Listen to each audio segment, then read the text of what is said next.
इस लेक्चर में Singapore international arbitration centre के बारे में डिस्कस करेंगे। शॉर्टकट में इसे सियाक बोलते हैं। ये रिसेंटली अभी न्यूज में क्यों आया है? क्योंकि देखो, इसने अभी एक डिसीजन दिया है। डिसीजन के बारे में जानेंगे, इसका बैकग्राउंड क्या है वो भी जानेंगे। पहले ये है क्या, इसके बारे में जानते हैं। देखो, एक non for profit international arbitration organisation है। आर्बिट्रेशन का मतलब होता है जैसे दो पार्टी के बीच में, ए या बी पार्टी कोई हो सकती है, वो इलेक्शन लड़ने वाली पार्टी की बात नहीं हो रही है यहाँ पे, बिजनेस करने वाली पार्टी की हो रही है, जो किसी कंपनी खोल रहा है या कोई भी डिस्प्यूट है। मान लो यूएस अमेरिका की कंपनी है ए, और इंडिया में आके वो इन्वेस्ट कर रही है। बी कंपनी से कोई डिस्प्यूट हो गया, तो इनके जो डिस्प्यूट का मतलब विवाद, कोई झगड़ा हो गया, तो अपने विवादों को सुलझाने के लिए वो जाएं। तो ये जो सुलझाते हैं वो हो गए आर्बिट्रेशन, यानी कि जो ये सेंटर हैं एक तरह कोर्ट की तरह का काम करते हैं। ये बीच में बीच बिचौलिए कराते हैं, सुलझाते हैं। जैसे आपके गांव में या शहर में जहाँ पे भी आप रहते हो, दो आदमियों का झगड़ा हो गया, तो आपका पड़ोसी होगा, वो पड़ोसी से कहोगे भाई साहब हमारा कंप्रोमाइज़ करवा दो, सुलह करवा दो, तो बीच का आदमी आएगा। कोई कोर्ट थोड़ी नहीं है, वो आपका सुलझा रहा है, आपका केस सुलझा रहा है। तो ऐसे ही आर्बिट्रेशन होती है। इंटरनेशनल आर्बिट्रेशन है ये सिंगापुर में है। ये जो रूल्स हैं, इसके खुद के रूल्स हैं इसके। एक तो ये एडमिनिस्ट्रेशन कैसे करता है आर्बिट्रेशन को, मतलब मामला कैसे सुलझाता है, एक तो इसके खुद के नियम रूल्स हैं, और दूसरा यूनाइटेड नेशन के जो आर्बिट्रेशन के रूल्स हैं उन रूलों को ये फॉलो करता है। United nation commission on international trade law arbitration rules हैं, इनको फॉलो करके ये मामला सुलझाता है। अभी न्यूज में क्यों है? अभी न्यूज में इसलिए है, इसके पास फ्यूचर रिटेल एक कंपनी है। Future retail, future group main company है। फ्यूचर ग्रुप, फ्यूचर की स्पेलिंग वही है जो फ्यूचर की है, भविष्य वाली। फ्यूचर ग्रुप की एक ये अंदर कंपनी है फ्यूचर रिटेल की। रिटेल का मतलब होता है जैसे सामान बेचते हैं रिटेल में, जैसे आप शॉप से सामान लेके आ रहे हो तो वो रिटेल हो गया, रिटेल मतलब सेलर हो गया। तो ऐसे ही ये सेल करती है। जैसे आप अमेजन से चीज़ें खरीदते हो, अमेजन की साइट है, वो भी क्या है, रिटेल सेलर है। आप ऐसा थोड़ी नहीं हो होलसेल में वहाँ पे खरीद रहे हो, कोई पैंट खरीद रहे हो जीन्स की, या कोई फ़ोन खरीद रहे हो, पेन खरीद रहे हो, आप वहाँ से खरीद रहे हो। तो ऐसे ही है कि ये ई कॉमर्स कंपनी है ये future retail. E commerce company क्या होती है, जैसे अमेजन है, फ्लिपकार्ट है, ई कॉमर्स कंपनी इंटरनेट पे अपना सामान बेचती हैं, उनको बोलते हैं ई कॉमर्स कंपनी। तो ऐसे ही फ्यूचर रिटेल है। इसने क्या किया था अमेजन के साथ, पहले इनका थोड़ा बैकग्राउंड समझते हैं तब हाँ इस पे आएंगे टॉपिक पे। फ्यूचर रिटेल जो कंपनी है, इसने अमेजन के साथ भाई साहब एग्रीमेंट किया। वो एग्रीमेंट भी हम इसमें डिस्कस करेंगे। शॉर्टकट में पहले ब्रीफली डिस्कस कर लेता हूँ, ओवरव्यू। अब अमेजन के साथ क्या, इसने कहा हम दोनों मिलकर सामान बेचेंगे, लेकिन बाद में इसने अपना एग्रीमेंट हटा, मतलब इस जो एग्रीमेंट किया था समझो उससे बाहर आ गया, और रिलायंस जो कंपनी इंडिया की, रिलायंस के साथ मिलकर इसने गठबंधन कर लिया। अब इसके साथ मिलकर बेच रहा है, मतलब अमेजन के साथ धोखा कर गया, बीच में छोड़ गया भाई साहब। शादी का वादा तो किया था लेकिन छोड़ के फिर किसी और से शादी कर ली, ऐसा सिस्टम कर लिया भाई साहब इसने। अब ये फ्यूचर रिटेल ने प्ली डाली थी सिंगापुर बेस्ड आर्बिट्रेशन सेंटर में, सियाक में। किस लिए डाली थी? क्योंकि देखो, इसने रिलायंस और रिलायंस रिटेल और फ्यूचर रिटेल की डील हो रखी है 24,000 करोड़ की, 24,713 करोड़ रुपए की डील हो रखी है। ये फ्यूचर रिटेल की डील पहले थी अमेजन के साथ। अमेजन से डील तोड़ के, संबंध तोड़ के, इसने रिलायंस ट्रेल जो कंपनी, रिलायंस रिटेल जो हमारे इंडिया की कंपनी है, उसके साथ इसने डील कर ली। तो अब ये इसके साथ मिलकर सामान बेचेगा, फ्यूचर रिटेल और रिलायंस रिटेल, 24,713 करोड़ की डील। लेकिन इस पे स्टे लगा दिया, रोक लगा दी सियाक ने कि नहीं भाई साहब अभी आप रोक रहेगी, तब तक आपका फाइनल डिसीजन नहीं आएगा। तो इसने पिटीशन डाली कि भाई साहब मुझसे रोक हटाई जाए, स्टे हटाया जाए। लेकिन फ्यूचर रिटेल से रोक नहीं हटाई, लिफ्ट नहीं की, यानी कि अमेजन को फिर रिलीफ मिल गया, क्योंकि अमेजन ने केस फाइल किया था फ्यूचर रिटेल के अगेंस्ट, सियाक में गया था वो सिंगापुर फाइल करने केस। तो अभी ये प्ली कैंसिल कर दी फ्यूचर रिटेल की कि हमें, फ्यूचर रिटेल ने बोला था हमें सामान बेचने दिया जाए रिलायंस रिटेल और फ्यूचर रिटेल को, और हमसे ये स्टे जो लगा रखा है रोक, ये हटाई जाए, लेकिन नहीं हटाई। तो इसके इम्प्लीकेशन क्या है? इसके ऑर्डर के ये होंगे, जो फ्यूचर ग्रुप है उस पर बाधा लग जाएगी कि रिलायंस इंडस्ट्रीज के साथ मिलके वो अपनी 24,713 करोड़ की डील को जो अगस्त में साइन की थी, ये नहीं बेच सकेगा अपने रिटेल का सामान या होलसेल का सामान या लॉजिस्टिक कोई वेयर हाउसिंग यूनिट को। ये इसने बेच दी थी, किसको बेच दी थी ये सारी? रिलायंस को। रिलायंस रिटेल और फैशन स्टाइल जो कंपनी है उसको बेच दी थी इसने।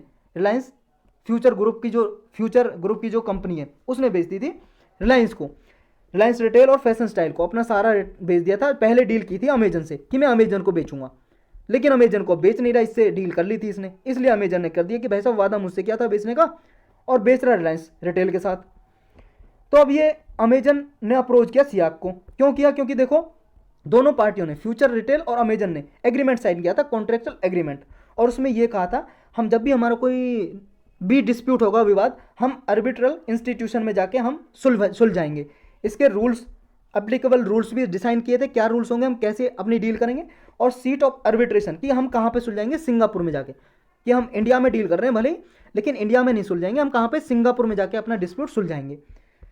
अब इस केस में अमेजन ने, फ्यूचर ग्रुप और अमेजन ने, दोनों ने एग्रीमेंट यही किया था कि सियाक में जाएंगे हम, सिंगापुर बेस्ड जो आर्बिट्रेशन सेंटर है उसमें जाके अपना डिस्प्यूट सुलझाएंगे। तो इसलिए अमेजन ने वहाँ पे फाइल किया, सियाक में जाके, इंडिया के किसी कोर्ट में फाइल नहीं किया केस। इंडिया में डील हुई थी लेकिन इंडिया में नहीं किया वहाँ पे, क्योंकि दोनों ने पहले ही डिसाइड कर लिया था।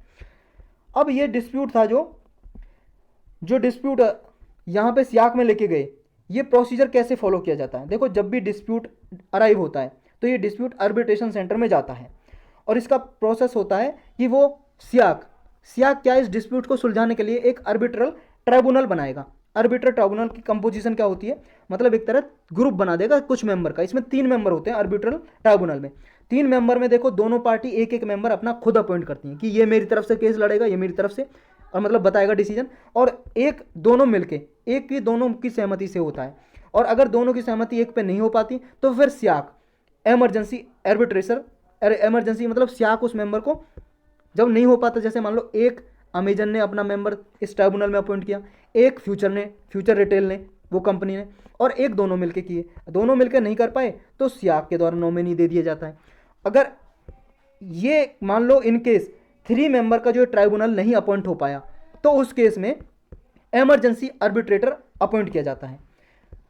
मान लो आर्बिट्रेशन ट्राइब्यूनल की बहुत ज़्यादा टाइम ले रहा है केस सुनाने में, 3 मेंबर का ट्राइब्यूनल बना दिया, लेकिन वो भाई साहब बहुत ज़्यादा टाइम ले रहा है कि उसे बहुत ज़्यादा टाइम लग जाएगा, तो उस केस में इमरजेंसी ट्राइब्यूनल आता है। इसलिए इस सैक के रूल्स के अंदर ये दिया हुआ है, कोई भी पार्टी अप्रोच कर सकती है सियाक को कि वो कह देगी भाई साहब जब तक ये आर्बिट्रेशन ट्राइब्यूनल का वो जजमेंट आए, डिसीजन आए, तब तक आप एमरजेंसी ट्राइब्यूनल, कोई एमरजेंसी आर्बिट्रेटर कोई अपॉइंट कर दो, एक आदमी को अपॉइंट कर देंगे, वो डिसीजन देगा, एंट्री रिलीफ दे देगा एक तरह से, तब तक आर्बिट्रेशन ट्राइब्यूनल में केस चलता रहेगा। अब ये what happens when the party don't comply with the order voluntary, मान लो सियाक ने ऑर्डर पास कर दिया, जैसे अभी ऑर्डर पास किया, स्वेक की जो स्टे लगा हुआ था वो कैंसिल कर दी। अब क्या, अगर ये ना माने, फ्यूचर रिटेल कंपनी ना माने सियाक के डिसीजन को, वॉलंटरी अपनी मर्जी से ना माने, तो क्या होगा। देखो करंटली क्या है, इंडियन लॉ के अंदर, क्योंकि अभी इंडिया में इनकी डील हुई थी तो इंडिया के लॉ के अंदर ही चलेंगे ये, तो इंडियन लॉ के अंदर कोई भी ऐसा मैकेनिज्म नहीं है कि अगर इमरजेंसी आर्बिट्रेटर का वो उन्हें जो भी उसने डिसीजन दिया वो उसको माने ही माने, ऐसा जरूरी नहीं है। जो भी पार्टी है वॉलंटरी कंप्लाई भी कर सकती है, नहीं भी कर सकती। लेकिन अगर मान लो किसी पार्टी ने कंप्लाई नहीं किया, जैसे मान लो फ्यूचर रिटेल कंपनी ना माने सियाक के डिसीजन को, तो फिर क्या है, अमेजन जा सकता है। सेक्शन 9 है हमारे इंडिया में, एक एक्ट बना हुआ है। देखो इंडिया में सारा मामला हो रहा है, इसलिए इंडिया का लॉ के अंदर ही इन्हें काम करना पड़ेगा। तो इंडिया का लॉ है, एक कानून बना हुआ है, आर्बिट्रेशन एंड कैंसलेशन एक्ट 1996। इसका सेक्शन 9 बोलता है जब सियाक का कोई डिसीजन नहीं मानती है कोई कंपनी, कोई भी पार्टी, तो अमेजन के तो पक्ष में था, और फ्यूचर रिटेल अगर ना माने तो अमेजन जा सकता है फिर केस फाइल करने हाई कोर्ट में, इंडिया का हाई कोर्ट में चला जाएगा वो केस फाइल करने। वो कहेगा कि भाई साहब देखो एमरजेंसी आर्बिट्रेशन ने, जो आर्बिट्रेटर है एमरजेंसी, उसने ये डिसीजन दिया था लेकिन फ्यूचर रिटेल नहीं मान रहा, तो तब हाई कोर्ट देखेगा उस केस को। लेकिन ऐसा क्यों है कि जो सिंगापुर है वो हब बनता जा रहा है कि वहाँ पे आर्बिट्रेशन किया जाता है, वहाँ पे केस सुलझाए जाते हैं। देखो फॉरेन इन्वेस्टर जब भी इंडिया में इन्वेस्ट करते हैं ना, हमारे यहाँ पे इंडिया में, तो वो क्या है, इंडिया का आपको पता है इंडिया के कोर्ट में 10-10, 20-20 साल, 50-50 साल तक केस चलता रहता है, और कभी कभी तो आदमी मर जाता है भाई साहब, तब भी केस खत्म नहीं होता है।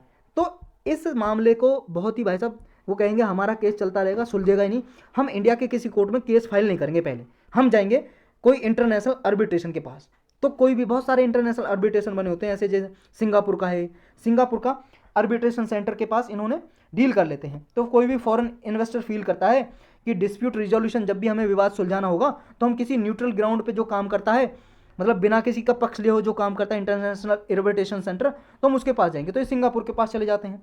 सिंगापुर के देखो अपनी रेपुटेशन है एक, क्योंकि रूल्स, इसके रूल फॉलो करता है, जिस रूल बुक है उस रूल के हिसाब से डिसीजन देता है, और ये इन्वेस्टर के लिए भी कंफर्ट हो जाता है कि उन्हें एक तरह से जब भी कोई डील करती है कंपनी, एक तरह से उन्हें अश्योरिटी मिल जाती है कि भाई साहब हमारा कोई भी डिस्प्यूट विवाद होगा तो सिंगापुर के पास जाएंगे हम, वहाँ पे अपना आर्बिट्रेशन सेंटर में सुलझाएंगे, क्योंकि इंडिया का जो है बहुत ज़्यादा डिले होता है कोर्ट वगैरह में, बहुत ज़्यादा टाइम तक चलता है, डिसीजन नहीं आ पाता है कोर्ट का फाइनल, तो इस वजह से हम वहाँ जाएंगे। तो अगर 2019 की एनुअल रिपोर्ट देखें सियाक की, तो इंडिया ने सबसे ज़्यादा केस सुलझवाए हैं अपने इंडिया में जितने भी डील हुई हैं कंपनीज की। 485 केस सिंगापुर की ये आर्बिट्रेशन सेंटर में गए हैं। उसके बाद फिलीपींस के 122 और चाइना के 76 और यूनाइटेड स्टेट के 65 केस गए हैं।